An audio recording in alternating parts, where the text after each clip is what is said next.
Boa noite, Luana.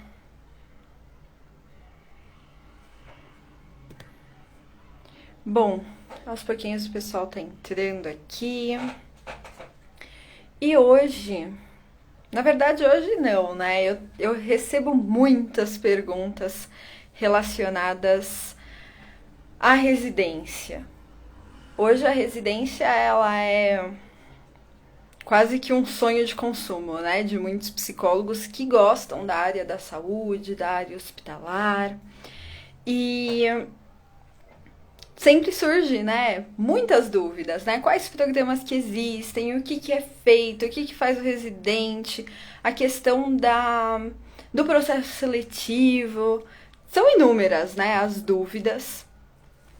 E aí foi pensando em poder responder tudo isso para vocês, porque eu não tenho, né, a resposta de tudo. Pelo contrário, faltam alguns conhecimentos na prática mesmo, né? Vocês sabem que eu não fiz residência, mas muitos fazem, muitos psicólogos desejam fazer residência. E aí foi pensando nisso, em poder trazer um pouquinho mais sobre essa vivência, sobre essa experiência que eu não tenho, é que então hoje estou começando um novo quadro aqui com vocês, que é conhecendo sobre a residência multi. Então eu tenho convidado alguns psicólogos residentes que já fizeram residência ou que estão fazendo para poder compartilhar com a gente um pouquinho, né, da vivência, da trajetória deles e poder então tirar o máximo de dúvidas que vocês tenham e que vocês possam ter com relação à residência. Hoje eu convidei a Emanuele para estar aqui com a gente e para ela contar um pouquinho sobre essa trajetória, a história dela com a residência. Emanuele, você está por aí? Aí, você. Oi, boa noite. Boa noite, Emanuele. Primeiramente, muito obrigada por aceitar o meu convite de estar aqui hoje com a gente, de poder dividir, né, poder trocar com a gente um pouquinho da sua experiência, do seu conhecimento, né, da sua vida dentro da psicologia da saúde, da psicologia hospitalar, que eu tenho certeza que é riquíssima e que muitos querem e desejam muito também conhecer e vivenciar tudo isso. Então, muito obrigada mesmo de ter aceitado o meu convite de estar aqui hoje com a gente. Obrigada eu pelo convite. Conta um pouquinho, Emanuele. Pode te chamar de Manu ou Pode, não? pode. Então, conta um pouquinho, Manu, quem que é você? Conta um pouquinho do que você faz. Então tá. Boa noite para todo mundo que tá entrando. Meu nome é Emanuele, eu sou psicóloga residente, né? Atualmente eu tô pelo programa de residência em cuidados continuados integrados pelo FMS, né? E assim, quem sou eu? Vou dar uma resumida.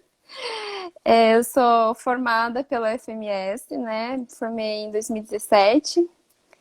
E assim, fiquei 2 anos em clínica, né, por estágio. E assim, eu não tive contato com o hospital. O máximo que eu tive foi com CAPS, né? E assim, eu achei muito interessante a atuação do psicólogo na saúde pública, né? Porque é uma clientela muito diferente e assim, eu gostei muito das possibilidades, né, lá. E eu via alguns colegas fazendo residência e eu conversei um pouquinho com eles e eu vi as possibilidades de atuação, né, nessa área e eu falei, ah, por que não? Vamos lá. E cá estou eu, residente. Eu tô indo pro segundo ano agora, né? Então, é isso, resumidamente. Você entrou na residência assim que se formou ou não? Não, eu formei em 2017, né? Eu tinha planos para clínica, eu fiz concurso. Aí eu parei e foquei na residência. Eu falei, eu quero residência agora e eu fiz. E assim, a aprovação não veio de primeiro, demorou, não foi fácil, mas não é impossível. Então, cá estou eu. São quantas vagas nesse seu programa? São duas. E conta um pouquinho o que é essa residência em cuidados integrados? O que é isso? O que você faz lá? Então, a gente trabalha em equipe multi, né? Com assistente social, médico, fisioterapeuta, nutricionista, farmacêutico, fonoaudióloga e terapeuta ocupacional. E assim, a gente trabalha no setor de reabilitação, mas recebemos pacientes de hospitais terciários, né? Que receberam alta e que têm assim, possibilidade de evolução de quadro, né? Então, eles vão para lá, a gente faz avaliação e a gente traça um plano terapêutico singular, né? Com o intuito de poder desenvolver, né? O quadro dele, ele reabilitar, seja na questão motora, seja na questão cognitiva, né? Então, assim, a gente participa desses momentos com eles. Então, tá mais focado para reabilitação. Sim, a gente foca muito em reabilitação, mas assim, aparece outros casos, porque assim, por conta da pandemia, né, o nosso hospital, como ele é retaguarda, ele passou a receber outros tipos de pacientes, né, e até de cuidados paliativos nós tivemos. Então, assim, ele é focado na reabilitação, mas nós temos na prática vários outras demandas, né? Então, a gente acaba entrando em contato com um pouco de tudo lá. Tanto que lá é com foco na saúde do idoso, mas a gente recebe adultos jovens, né? Então, assim, tem de tudo um pouco. Você comentou que é um hospital de retaguarda. Conta o que é um hospital de retaguarda. Não sei se todo mundo sabe. Então, gente, era uma novidade até pra mim, né? Mas, Tá. assim, né, é um hospital que é diferente desses terciários, dos níveis de atenção, né? Que recebem pacientes mais graves, que tem UTI, né? Nós não, nós recebemos outros tipos de paciente, não recebemos, dificilmente recebemos graves, né? Então ali a gente está mais ali como um apoio, né? Então, assim, dificilmente você vai ver alguém entubado ali, é outra vivência, mas a gente não deixa de pegar casos graves em alguns momentos, né, por conta da pandemia, principalmente. Então a gente presta essa assistência a outros hospitais quando necessário. São pacientes que ficam ali por muito tempo, né? Ou não? Eles ficam de 15 a 60 dias, depende do prognóstico, né? E até da vontade do paciente, porque, assim, se ele decide ir embora antes, né, é direito dele. Tá. Até eu pergunto isso porque não sei se é pela região, né? Tô aqui em São Paulo, que acho que é um pouquinho diferente. A gente escuta muito de o paciente ele vai para um hospital de retaguarda quando ele já recebeu alta, mas não tem para onde ele ir, mais ou menos isso, né? De forma assim bem resumida. Assim, quando ele recebe alta do hospital terciário, né, ele tem a possibilidade de ir para lá, né? Alguns podem negar, mas se ele for para lá, que nem hipoteticamente um paciente que teve AVC e ele tem possibilidade de reabilitação, né? Aí ele tem essa opção, aí ele vai para lá, ele fica um tempo lá com a gente, né? É mais ou menos nesse sentido. Entendi. É mesmo para reabilitação, né? No hospital ele já não tem mais muito o que fazer. Se ele ficar internado, a chance dele pegar uma infecção às vezes é maior. Então ele vai para um hospital onde os cuidados é totalmente diferente, né? Legal. Uhum. E você não tinha ideia, você entrou nessa residência e não tinha ideia o que você ia ver ou você sabia, mais ou menos? Como que foi isso? Então, por mais que a gente converse com outros residentes, né, que meus, quem formou antes de mim, assim, é outra coisa. Uma coisa é você escutar, outra coisa é você ver. Então, assim, eu não tinha ideia do que eu ia encontrar lá, né, até porque eu nunca tive prática no hospital. Então, assim, foi um choque comparado à minha vivência em clínica e até no CAPS e ir pra lá. Então, assim, foi tudo novidade. Tudo, tudo, tudo, tudo. Eu imagino e concordo com você, né? E aí a gente fala muito da teoria, né? Ah, a gente estuda, lê um monte, mas quando a gente vai na prática é outra história, né? Às vezes na teoria ele é tudo muito lindo, maravilhoso, e às vezes não é bem assim, né? Uhum. Nesse seu programa de residência, quem que faz parte dele? A psicologia? Quem mais? A psicologia, a fisioterapia, farmácia, nutrição, assistente social. Deixa eu ver se eu tô esquecendo alguém, que é muita gente. São 7 profissões, né? Temos os médicos lá, mas eles fazem parte de outro programa, mas nós trabalhamos em conjunto com eles, né? E a fonoaudióloga e terapeuta ocupacional, que eles são do hospital, mas a gente também trabalha com eles quando necessário. É um programa grande, né? São bastante profissionais. Ah, tem alguns que são tão pequenininhos. Você agora logo vai para R2, né? Vai para o segundo ano. Acho que a pandemia trouxe aí algumas mudanças, né? Até da realidade do público, né? Que está ali no hospital. Isso foi um choque para vocês? Porque quando começou a pandemia, você estava ali no primeiro mês, né? De residência. Teve muita Uhum. mudança? Foi difícil para estruturar isso? Como que foi? Então, como nós somos terciários, a gente não recebe pacientes com diagnóstico de Covid, né?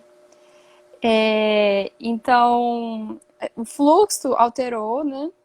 Lá por conta disso, restrição um pouco, mas e as demandas que vinham, que nem sempre eram para reabilitação, né?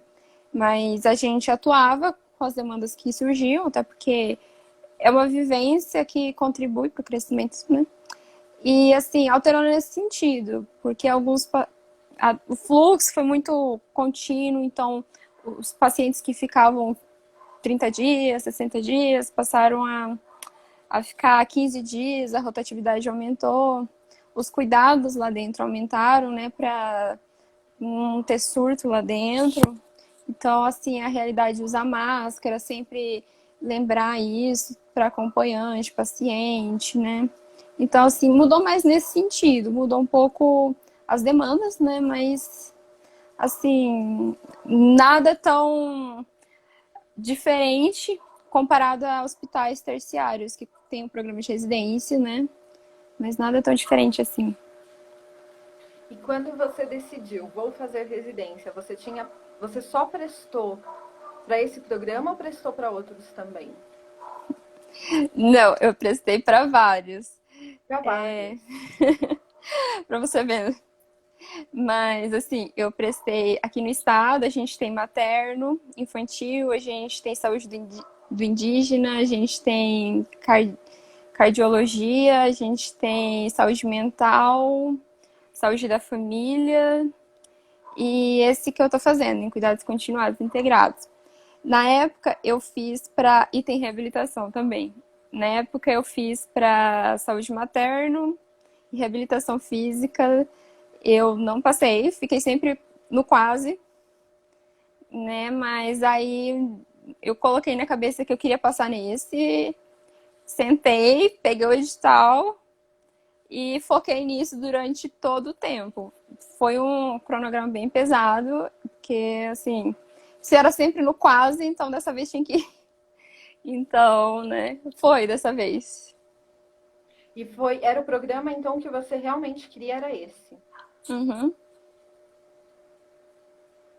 Conta um pouquinho como que foi esse seu processo de estudar. Você falou, não, agora vai ser. Dos outros anos foi quase, agora vai ser. Como que você se organizou? O edital saiu 45 dias antes da prova, então eu já achei um Nossa, pouquinho apertado. super em cima, gente. Eu, eu imprimi todos os materiais, comprei os livros, assim, que alguns que eu tinha que eram acessíveis, né? Outros eu vi pela internet. Eu sentei, fiz um cronograma dos conteúdos e falei, eu vou dividir os conteúdos por dias. De manhã eu estudo uma coisa, à tarde eu estudo outra, à noite eu faço outra. E cada conteúdo eu fazia resumos de fixação, eu fazia exercícios e depois de ler todos os conteúdos eu ainda fazia outro resumo, assistia videoaulas, Não foi fácil, gente, assim, porque tinha dia que eu não dava conta dos conteúdos, eu me sentia muito frustrada, né? Porque, era sempre no quase, no quase. E eu, não, eu tenho que dar conta. Mas, assim, foram 45 dias de estudo direto, não fiz mais nada. E eu consegui. Passei, consegui uma colocação boa, né? E, assim, por mais que tenha dado certo para mim, um conselho para quem for fazer esses cronogramas de estudo. Façam, mas sempre lembre de colocar lazer, gente, porque faz diferença, tá? Não façam que nem eu, não. Mas foi mais ou menos assim. Eu fico pensando na correria que foi, né? Porque o edital saiu 45 dias antes da prova. É pouquíssimo tempo, né? Pouquíssimo. A gente pensa, daqui um ano vai ter uma outra prova, né? Mas o edital saiu ali em cima. E aí, né, você queria, tava no quase, e aí você parou os 45 dias só para estudar. Uhum. Eu não consigo imaginar como que deve ter sido difícil isso. Mas, não consigo imaginar por viver isso, né? Mas eu posso falar por uma outra experiência minha, né? O meu irmão, ele é médico e ele fez cursinho por 4 anos e ele só estudava, né? Para Uhum. conseguir entrar na faculdade. Então, não tenho a vivência própria disso, mas de ter alguém ali muito perto de mim fazendo isso e o quanto realmente o lazer ele é importante até para você distrair um pouco, né? Mas Uhum. eu mas o quanto que a cobrança, né, de foi quase, agora tem que dar certo, o quanto que é forte também, né? E se de novo ficar no quase, foi porque eu fui no cinema, né? Foi porque Uhum. eu tive aquele lazer, o quanto que pode ser também difícil tudo isso. Mas que Uhum. eu acho que é uma dica extremamente importante, né? Poder olhar não só para o que deseja, né? Mas também poder olhar para agora, né? Porque a gente também precisa parar um pouquinho, que senão não dá conta. E Com como que é certeza. agora E como que é agora para você ser residente, né? Depois de tanta luta, de tanto estudo, enfim, é residente. Como que é isso para você? Olha, aqueles 45 dias eu achei que foram puxados.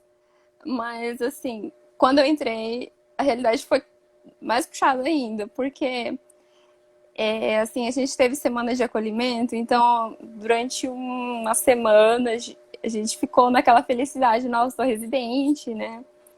Então foi muita festa, mas depois a realidade bateu. Então aqueles 45 dias foram só o começo, porque a gente entra e tá ali os pacientes e você tem o apoio dos preceptores, tutores, os R2, mas tá ali, então, assim, você tem que correr muito atrás, proatividade, né? Então, assim, hoje eu me sinto muito feliz, né? É um cenário que eu adorei conhecer, que eu tô me apaixonando, que eu sei que é só o começo, né? Já que tem outras possibilidades, mas, nossa, valeu a pena, né? Então, hoje em dia, feliz com isso. Quando você começou a falar de que agora é muito mais puxado, eu já fui pensar na carga horária, né? Porque são 60 horas semanais. Como que é essa Uhum. carga horária de 60 horas semanais? A gente tem até uma piada interna que não é só 60 horas, né? Porque a gente estuda mais que isso. Mas, assim, a gente tem aulas teóricas e tem a prática. E a prática, ela é maior que a teórica, né? E a gente tem as tutorias, preceptorias, né? E, assim, a gente fica... Agora que não tá tendo aula, a gente fica umas 10 horas no hospital, com plantões no fim de semana. E E isso.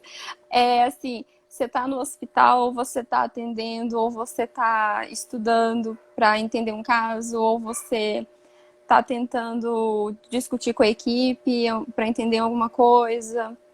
Assim, você tem que saber gerenciar o seu tempo lá dentro, porque se você trouxer muito disso para aqui para fora, assim, você se desgasta mais, porque você acaba trazendo serviço para casa, você estuda em casa. E assim, o meu erro no começo foi, além dessa rotina puxada, que eu não era acostumada, eu tentar trazer as coisas para casa, né? Eu comecei a cortar isso em casa, só ou eu descanso, ou eu estou fazendo um evento, porque agora com a pandemia, né, tem muito evento online. Então, assim, a gente tenta gerenciar o tempo, porque senão, gente, assim, é como sempre, a gente sempre fala, serviço sempre vai ter, saúde mental a gente tem que cuidar. As 60 horas é só no papel, né? Porque o programa ele é 80% prática e 20% teoria. Só que a teoria não é só aula e supervisão, né?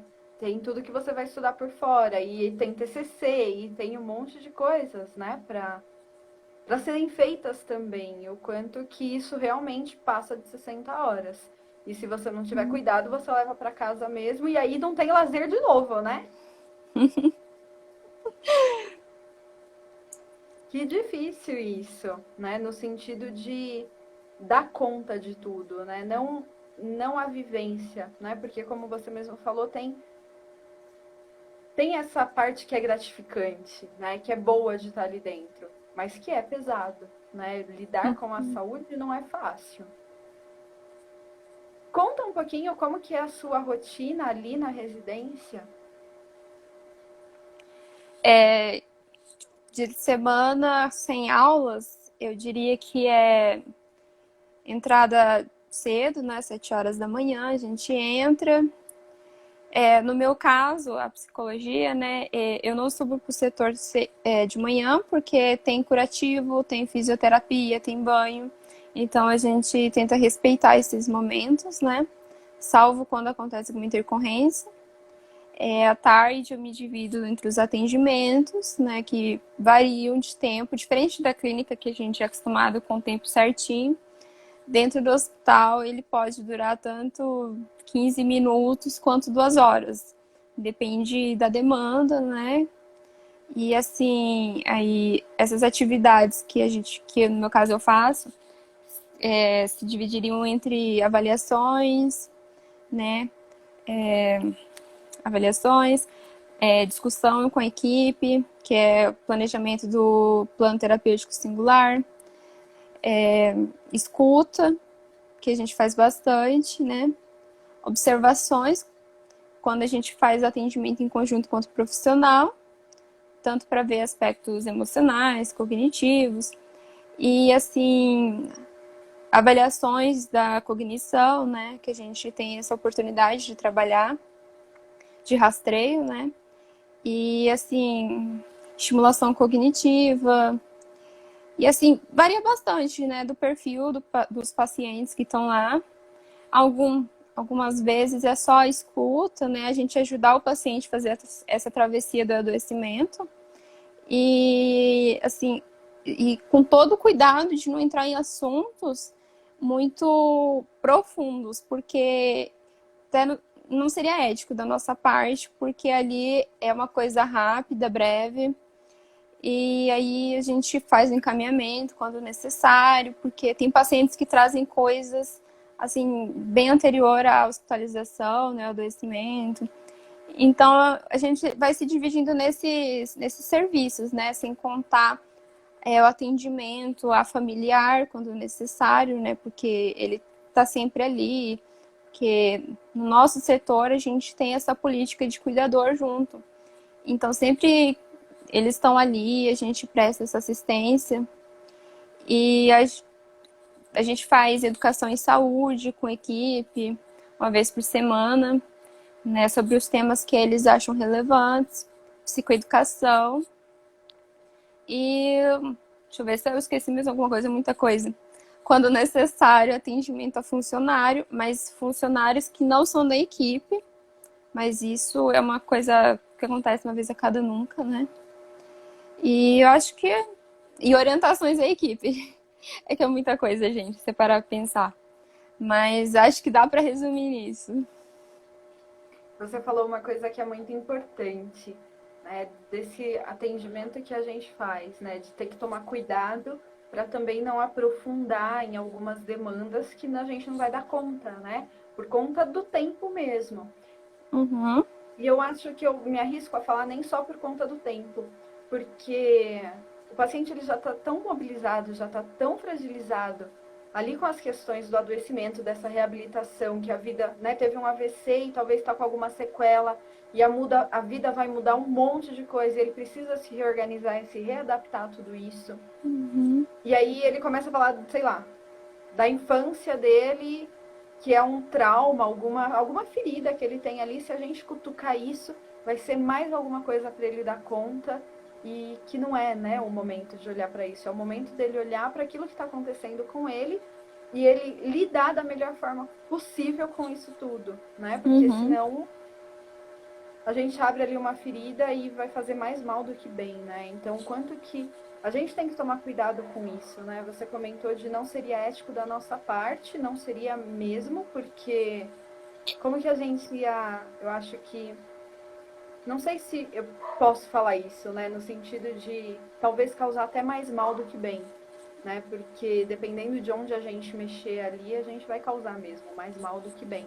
E o quanto que saber qual que é o nosso limite é importante, porque muitas vezes a gente fala muito de que a equipe não sabe o que o psicólogo hospitalar faz, mas às vezes nem a gente mesmo sabe, né?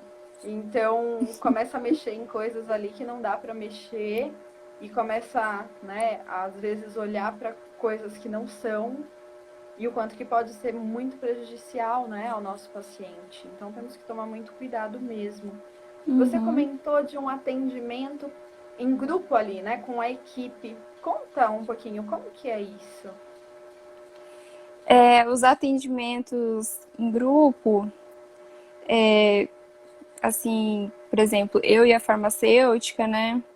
Essa coisa interdisciplinar, né? A gente vai lá, por exemplo, eu vou avaliar algum aspecto emocional, cognitivo, no quesito observação, enquanto a farmacêutica fala alguma coisa, faz um tipo de avaliação, atendimento, e a gente tenta, né, nessa troca de conhecimentos, bolar alguma coisa ali, como, por exemplo, algum paciente que não está, algum paciente que entrou com um pedido de redução de danos ou com não adesão farmacológica, aí a gente trabalha junto nessa psicoeducação, né? A gente pode montar algum material para colaborar nos atendimentos, ter essa parceria e que é muito importante, né? Assim, não é fácil, trabalhar em equipe, mas assim, vale a pena, né, quando a gente consegue e assim tem uma troca muito legal. Ou, por exemplo, acompanhar em algum atendimento, em que algum até, por exemplo, comunicação de más notícias, né, que a gente trabalha com médico, né? Então, assim, esse trabalho em dupla, em três, ou até mesmo na educação em saúde, quando todos se juntam e fazem uma educação em saúde para os cuidadores, por exemplo, né? Então, assim, essa troca ela é muito legal, porque a gente acaba tendo um conhecimento da área do colega que, assim, nossa, ajuda muito na nossa prática, né? Como a questão nutricional, que pode estar envolvida com questões afetivas, né, do adoecimento. Então, assim, essa troca é bem legal. Não é fácil, mas não é impossível. Deixa eu ver se eu entendi, me corrija se eu estiver errada. Mas você fala que ali na sua equipe, ali, né, ali na tua realidade, você não está só com uma equipe multi, mas está com uma equipe ali transdisciplinar, onde vocês conseguem ter essa integração e esse olhar todos juntos. É isso? Olha, a gente tenta o trans, né? O objetivo é sempre o trans, que ele é muito bom e nesse caso seria perfeito. Mas, assim, pelo menos o Inter a gente tenta, assim, a gente consegue, né? Mas quando o trans acontece, maravilha.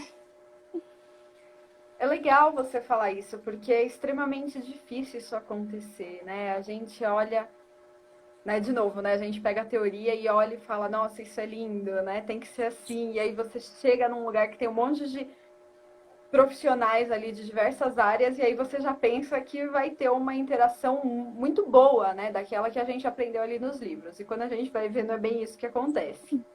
Uhum. E, e fica muito, né? Muito mais comum a gente ver o multi, cada um faz o seu trabalho. Se tem alguma coisa para discutir, para perguntar, a gente pergunta e acabou. É isso.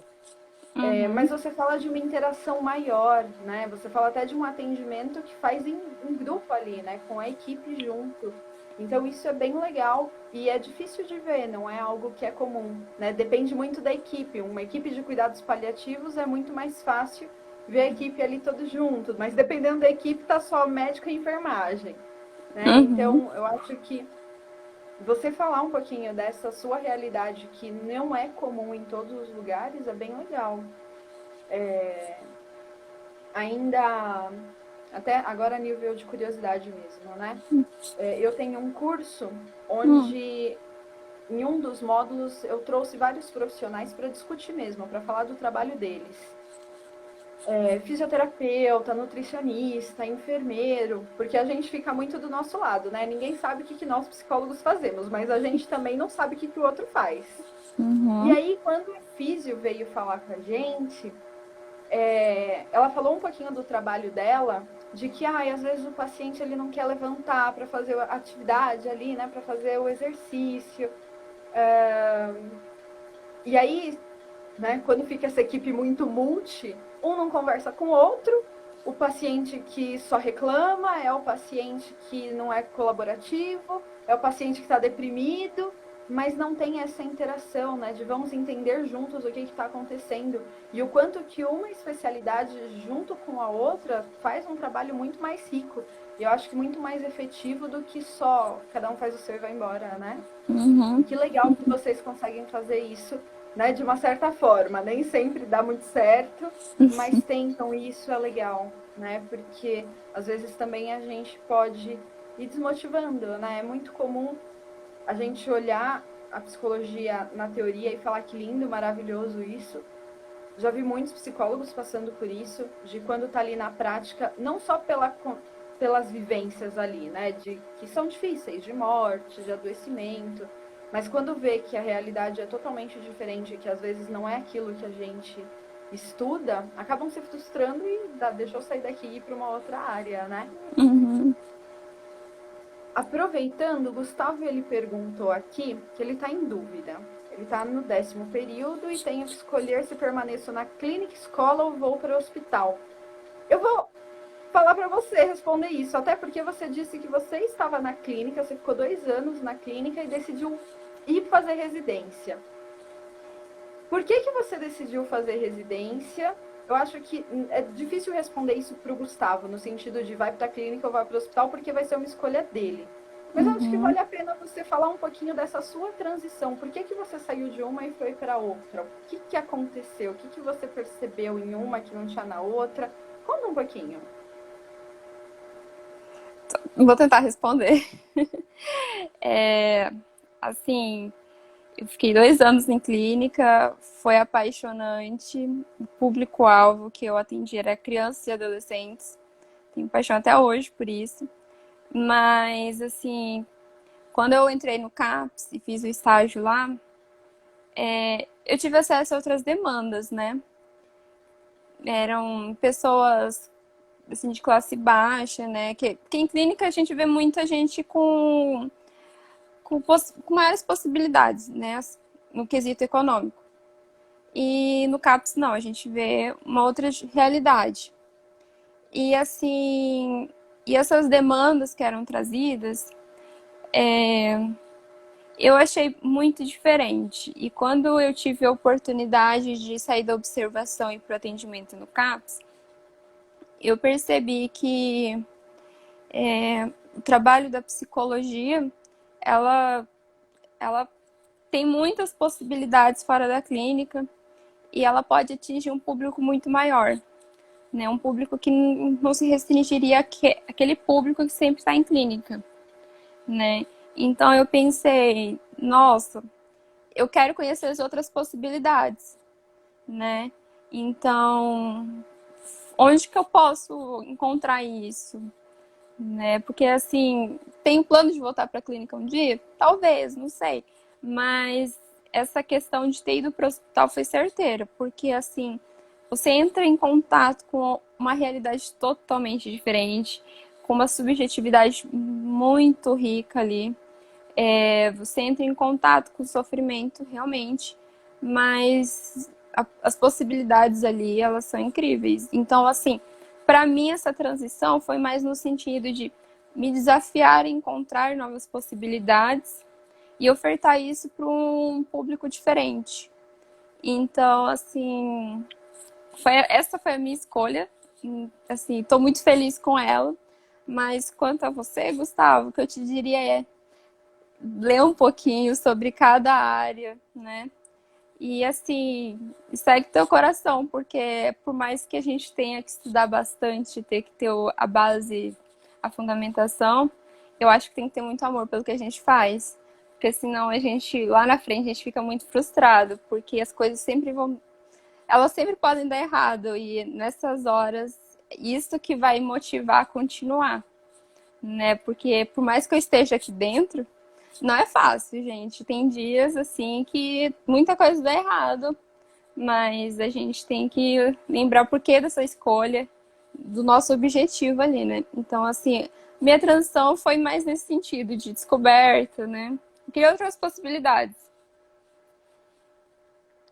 O Gustavo já até respondeu aqui. Esse momento de estágio é muito importante, mas às vezes penso se não vale a pena ficar na clínica para começar a atender o público infanto-juvenil.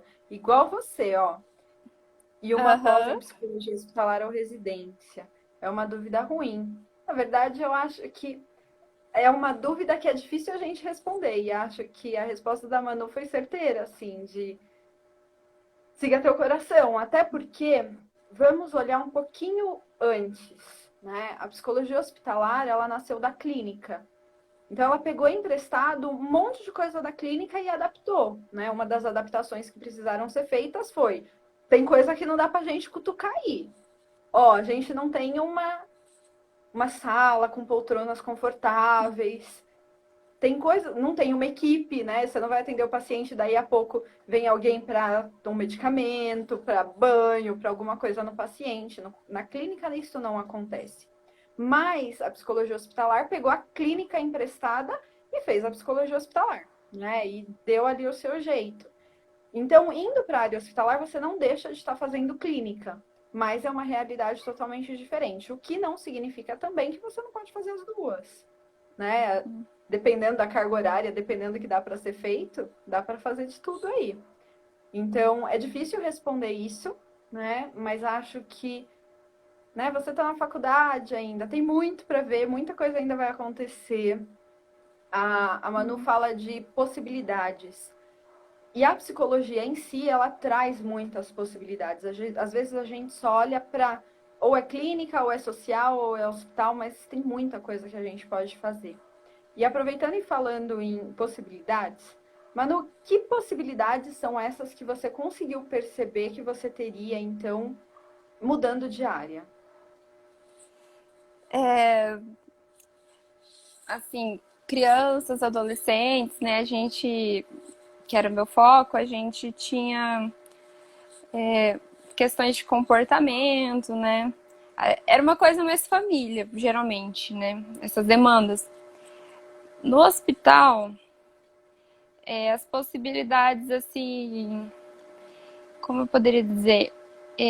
Como a gente entra em contato com o sofrimento durante a hospitalização, a gente vê, por exemplo, ressignificação. E, assim, é uma coisa incrível, quando, assim, vendo acontecer, sabe? Você contribui para, assim, para a pessoa não caminhar sozinha naquele momento, né? E, assim, uma coisa que eu não teria contato na clínica, e você percebe que um simples. Você tornar o paciente ativo no processo dele, você percebe as possibilidades que ele tem, né, de enfrentamento. Então, assim, antes eu pensava muito em clínica com crianças e adolescentes no sentido de prevenção, porque a gente sabe que muita coisa se instala na infância, né? Então, eu pensava muito assim. Aí, quando eu fui pro hospital, eu percebi que tinham outras coisas que eu poderia fazer, né? E poderia contribuir na vida das pessoas. Então, assim, você tá ali do lado de alguém em sofrimento e possibilitar ela passar por aquilo, assim, pra mim, Manu, é muito gratificante, né? Porque é como dizem, é só uma. Sempre falam, psicóloga só conversa. Mas aquela conversa tem todo um objetivo. Então, assim, bem diferente. Como eu disse, às vezes os atendimentos duravam 2 horas, diferente da clínica, né? E por mais que existam essas questões de interrupções, entra alguém para dar medicamento, que isso vai acontecer, não só comigo, como com qualquer outro residente. Mas, assim, eu comecei a perceber essas coisas. E como, por exemplo, a estimulação cognitiva é uma coisa que eu não tive contato na faculdade, né, com neuropsicologia. Mas ali eu percebi que a gente podia fazer essa atuação, né? Então, assim, a gente vai desbravando e descobrindo novas coisas. Assim, a questão é criatividade ali dentro, né? E E, coragem. e é bacana porque essas coisas que você descobriu que você pode fazer também no consultório, né? Você não precisa fazer só dentro do hospital, né? Porque você Uhum. fala de que na clínica era a orientação dos pais, um atendimento ali para criança, adolescente, acabou, né? E aí você vê um mundo onde nós podemos fazer um monte de coisa, né? A reabilitação, um luto antecipatório, né? Um processo de morrer ali, onde a gente também pode trabalhar, né? Orientação aos pais também, aos familiares, à equipe. E aí sim, né? São inúmeras possibilidades e que a gente pode fazer em qualquer lugar. E eu acho que conseguir perceber isso, eu acho que é extremamente rico, né? E poder ver que, né, não acaba aí só numa psicoterapia, né? Muita coisa que a gente faz e pode fazer. Que bacana. Uhum. Você comentou das interrupções, né? Eu já corrijo e falo, não é só com residente, não, com qualquer profissional que está ali no hospital isso acontece, né? Porque a gente vai estar atendendo e se tiver um exame que é urgente, vai tudo que ele estiver fazendo vai ter que parar para ir fazer aquele exame, né? Então, Uhum. não é só com residente, é com todo mundo. E conta, Uhum. Manu, qual que é a pior parte de ser residente? Olha, não é só 60 horas, então, né? Mas assim, brincadeiras à parte, a pior parte de ser residente é, olha, gente, dificuldades sempre vão existir. Você estando numa residência, você estando como um psicólogo já no hospital mesmo, estando na clínica. Então, dificuldades sempre vão ter, coisas ruins sempre vão ter. Acho que vai muito da gente trabalhar isso, né? E tentar superar, achar alternativas e continuar. Porque por mais que eu ache uma dificuldade aqui no ambiente hospitalar, se eu sair daqui, eu sei que eu vou achar ela lá fora, né? Muito. A gente muita coisa de repetição entra aí, né? Não querendo usar termos da psicanálise, mas assim, a gente repete muito.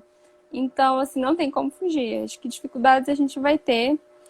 Coisas ruins, acho que no começo é mais o cansaço, mas a gente sabe, a gente vai acostumando com o ritmo. E não é para sempre, né? Depois acaba essas 60 horas, né? Depois vai trabalhar menos, mas Uhum, que é uma carga horária puxada, né? E penso de você vai esperando uma coisa e encontra outra, né? Você vai esperando 60 horas e talvez encontre 80, né? E lidar com isso, é cansativo, né? Com essa carga horária puxada, né? E a melhor parte de ser residente, qual que é? melhor parte de ser residente é, primeiro, pra mim, Manu, realização de um sonho, que isso foi uma meta e eu atingi. Mas, assim, esses desafios, essas possibilidades, essa questão do amadurecimento pessoal e profissional, porque, querendo ou não, do mesmo jeito que a gente toca um paciente, eles acabam nos tocando e a gente acaba levando experiências boas para a vida, né? Então, assim, aprendizado, né? dificuldade, como eu disse, dificuldades sempre vão ter, né? Mas assim, eu agradeço pela existência delas, porque senão eu não seria quem eu sou hoje, não teria aprendido tudo que eu aprendi. Porque, como eu disse, eu não tive isso na faculdade, então como foi, eu caí aqui dentro sem noção de hospitalar, para mim foi, se das dificuldades eu tirei as coisas boas. E que são inúmeras, né? Vai depender da forma que a gente vai olhar para elas, né? E olha quanta coisa, né? Você fala de uma experiência que é pesada, que é difícil, que a sobrecarga emocional, de tempo, de tudo é pesada, mas que tem muita coisa boa aí, né? E eu acho que isso é o que mais tem valor no meio disso tudo, né?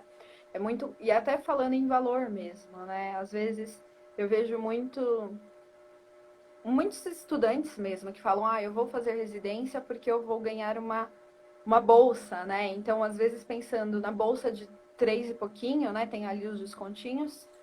É muito mais dinheiro do que quando você se forma e vai para uma clínica, tem um paciente, os pacientes não pagam e é aquela confusão, né? Então, muitos pensam, eu vou fazer a residência por conta da bolsa que eu vou ganhar, vou ter a bolsa ali por 2 anos e dou um jeito nisso e depois eu vejo o que vou fazer. Mas eu acho que, né, quando você fala de tudo isso que você ganha, eu não olho por esse valor que a gente ganha, né, mas por tudo isso, né, por todos esses valores, não só profissional, né, todo esse conhecimento profissional, mas essa parte pessoal também, esse crescimento que você fala, né, que ganha, né, de poder estar ali com o paciente, auxiliando, ajudando no momento mais difícil, né, muitas vezes da vida dele, dos familiares, e que isso não tem preço, né? Então poderia ser sem receber nada, né? Então eu acho que o olhar para a residência não só pensando vou receber uma bolsa, né, mas olhando para tudo que vai ganhar além da bolsa, né, além de Uhum. tudo aquilo, porque é muito mais rico, é muito mais gratificante. Eu concordo com você, né, que eu acho que quando a gente trabalha nessa condição, nessa área, né, na área da saúde, na área hospitalar, a gente tem ganhos pessoais que são imensuráveis, né, Uhum. de de crescimento mesmo, de olhar para a nossa vida, de olhar para a vida em si, e que às vezes a gente não vê em mais nenhum outro lugar. Comentaram, né? A residência é uma grande experiência de vida e de profissão, né? Eu falo, é difícil, eu começo a falar, mas só que eu não fiz residência, né? Então eu não posso falar de como que é a residência, mas estou ali na área hospitalar, né? Eu não fiz residência, até, né, não sei se todos conhecem a minha história, mas já falando um pouquinho, quando eu me formei, a residência ainda já existia há um tempo, mas ela estava ainda meio tímida, não tem a força igual tem hoje, né? Que ela é ali o mais desejado, né? Porque por quem está querendo ir para a área da saúde. Na minha época não era bem assim. Estava ainda ali começando de uma forma bem tímida. E aqui em São Paulo tinha o programa de aprimoramento profissional, que é tipo uma residência, mas não é uma residência. Uhum. E infelizmente acabou em 2018, que era um programa riquíssimo. E ele também era um treinamento em serviço, assim como a residência, só que ele era 40 horas semanais. Eu recebia também uma bolsa, só que era uma bolsa que não tinha encargo horárias de. O valor por hora não chegava perto, né? Era bem diferente mesmo. Uhum. Mas era extremamente rico. Ele não era focado em um programa, né? Então, vou fazer em cardiologia, em oncologia, em cuidados integrados. Não, era ali do hospital e você vai fazer o que tiver ali dentro do hospital. Era isso. Então, foi o que eu fiz e não eram 2 anos, era um. E aí, depois terminou o aprimoramento e aí fui buscar oportunidades na área hospitalar. Então, não sei como que é ser residente, mas sei como que é estar ali no hospital. E tudo e toda essa experiência, tudo isso que a gente ganha dentro dessa área mesmo, né? Deixa eu ver aqui que estão perguntando. Quais são as grandes dificuldades de um residente de psicologia? Não sei se você já respondeu essa, mas diga aí. Olha, as grandes dificuldades, eu diria a desconstrução do estereótipo que o psicólogo tem. Eu digo no sentido de o psicólogo só conversa, né? Quem é o psicólogo lá dentro? Como eu disse, eu não tive contato com a área hospitalar na graduação, então eu cheguei lá, quem sou eu aqui dentro, né? Qual é a minha identidade profissional? Então, assim, eu bati muito de frente em alguns momentos, porque, aconteceu tal coisa, é o psicólogo que tem que ir lá. E não era. E em alguns momentos não era coisa, não era demanda para psicologia, né? Mas, assim, você tem que aos poucos desconstruindo esse estereótipo que você só conversa, que você não trabalha, porque em alguns momentos a gente não atende todos os pacientes do setor no mesmo dia, diferente de alguns profissionais, né? Então, assim, acho que a maior dificuldade é isso. Quem somos nós lá dentro, o que nós fazemos. Muitos profissionais não sabem disso, né? Até da multi. Mas, assim, a gente vai construindo aos poucos, né? Informando, conversando. É aquele compartilhamento de informações, né? Do mesmo jeito que eu posso não saber o que um colega faz, ele pode não saber de mim. Então, assim, a gente tá ali para aprender, mas não é fácil, porque, assim, ali tá todo mundo como profissional. Então a gente vai ter que ir engatinhando e aprendendo ao mesmo tempo, não é uma coisa ou outra, né? Então eu diria que a maior dificuldade foi isso, porque me era me atribuído muita coisa que não era da psicologia e inicialmente eu aceitei porque eu achava que era. Então, assim, né, eu passou um tempo, a gente aprende, a gente erra, então cá estou eu, né?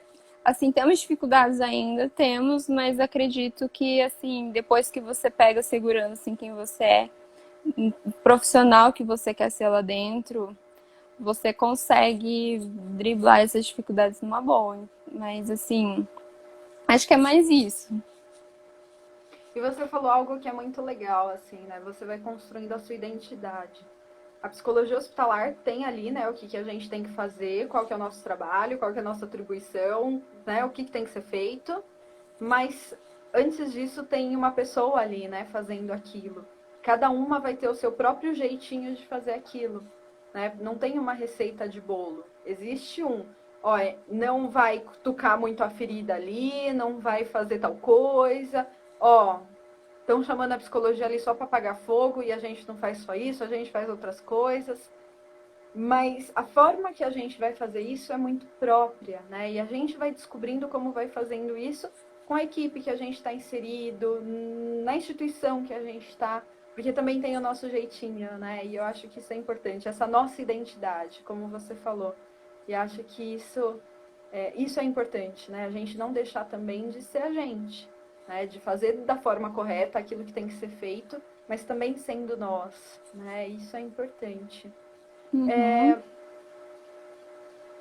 O Gustavo ele perguntou aqui se na residência trabalham com pacientes terminais em cuidados paliativos. Existem sim programas de residência em cuidados paliativos.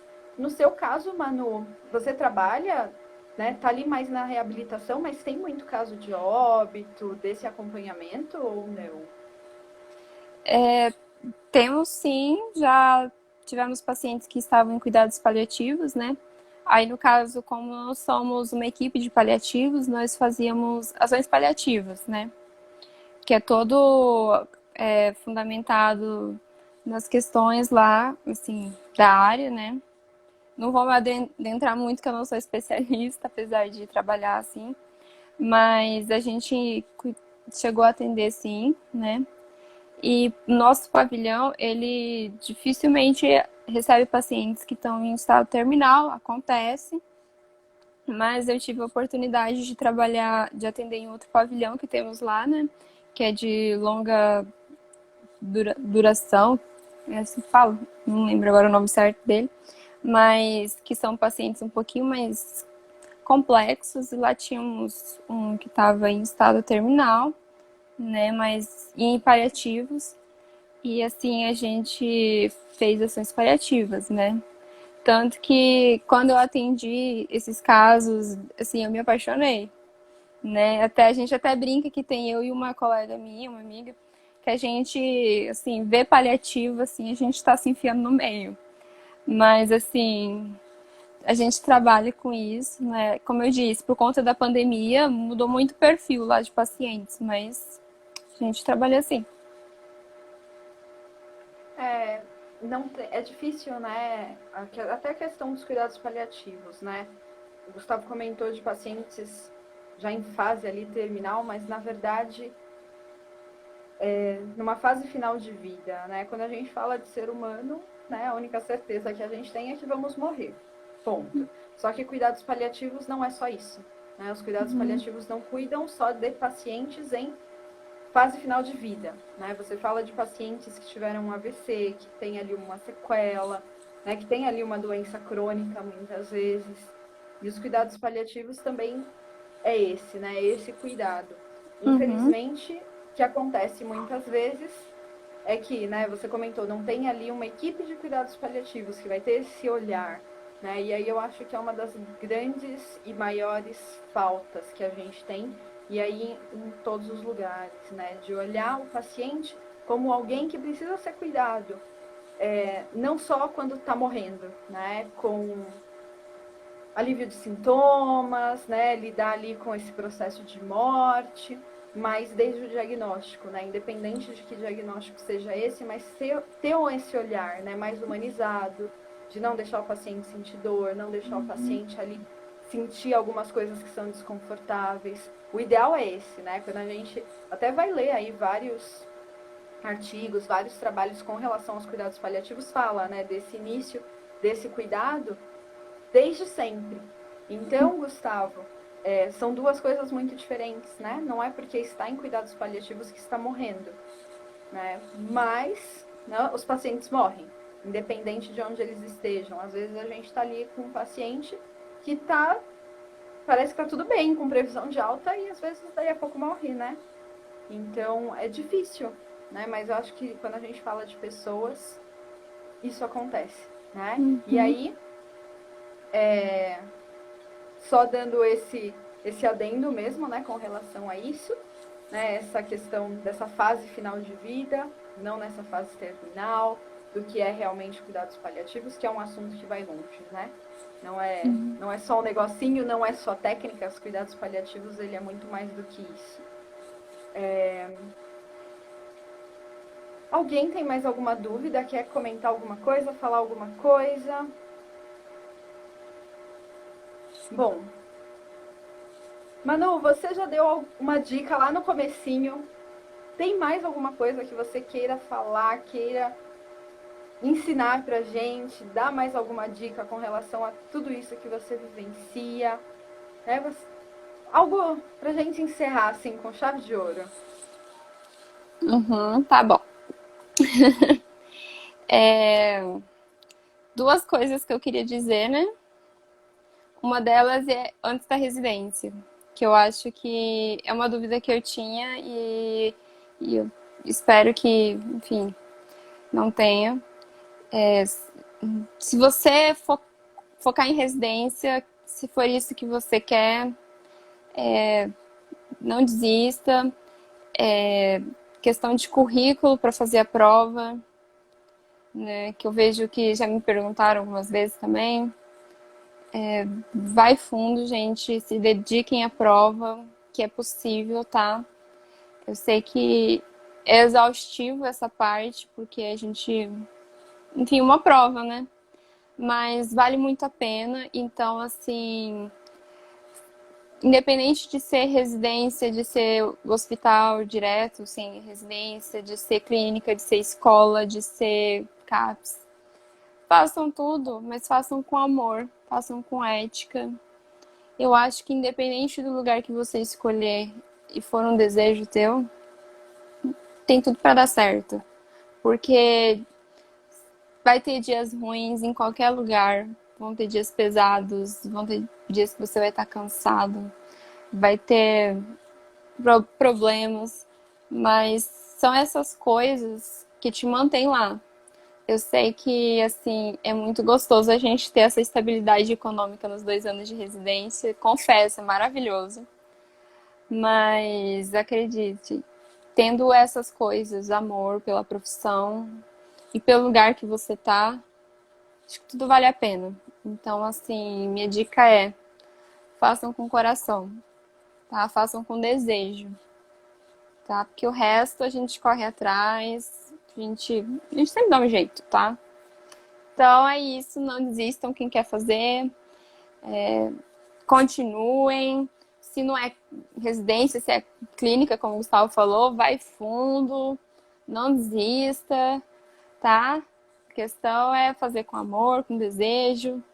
E é isso, gente. Sucesso para qualquer área que vocês decidirem seguir, tá bom? É isso. Manu, você é uma fofa, né? Eu acho que eu só tenho a agradecer mesmo, né, primeiro por ter aceitado, né, estar aqui hoje com a gente para falar um pouquinho, né, de trocas mesmo, né, de trazer um pouquinho da sua vivência. E aí você fala, e não só fala, mas transborda também todo esse amor, todo esse cuidado, né? E eu acho que isso fica tão nítido que você encerra falando de amor, né? Disso tudo. Então, eu estou extremamente agradecida, muito feliz de estar aqui hoje com você, de conhecer um pouquinho. Eu confesso que eu não conhecia, né? Não sabia que tinha residência em hospital de retaguarda, né? Aqui em São Paulo mesmo não tem. Outra coisa que não tem aqui vai ser saúde do indígena, que também não vai ter, né? Aí já tem. Então, eu acho que essas diferenças são extremamente importantes, eu acho que de conhecer, né? Porque tem coisas que a gente não vai ver por conta da nossa realidade mesmo. E poder conhecer um pouquinho mais hoje disso tudo com você é extremamente gratificante. Acho que conhecer um pouquinho mais, né, dessa realidade, disso que você vive, dessa sua experiência. Então, muito obrigada mesmo. Acho que foi extremamente rico, né? O pessoal já está ali comentando parabéns, mandando coração, palminhas. Então, concordo com eles. Muito, muito obrigada mesmo por essa oportunidade de estar aqui hoje com a gente. Muito obrigada, Manu. Muito obrigada pelo convite. Muito agradecida por, assim, eu sei que isso é só 1% do que a residência pode oferecer. Tem vários programas incríveis ainda, aí mundo afora. E assim, eu fico muito feliz dessa nossa conversa, porque assim, você mostrou outra realidade aí, né? Você, assim, mostrando do hospital também, né? Que, querendo ou não, é um pouquinho diferente. E assim, muito obrigado. Bom, fico muito feliz. Se eu ajudei, assim, em alguma coisa, já foi positivo. Ajudou e muito, menina, né? Olha o quanto, né, que você trouxe toda essa sua experiência, né? Eu acho que melhor do que poder trazer um pouquinho disso é impossível, né? Então, ajudou e muito, não foi só um pouquinho, foi muito. Muito obrigada. Bom descanso para você, né? Agora sexta-feira, bom final de semana. Para o pessoal também que acompanhou aqui a gente, bom descanso. Qualquer dúvida, qualquer coisa, né? Eu acho que pode procurar a gente por aí. E é isso. Manu, muito obrigada mais uma vez.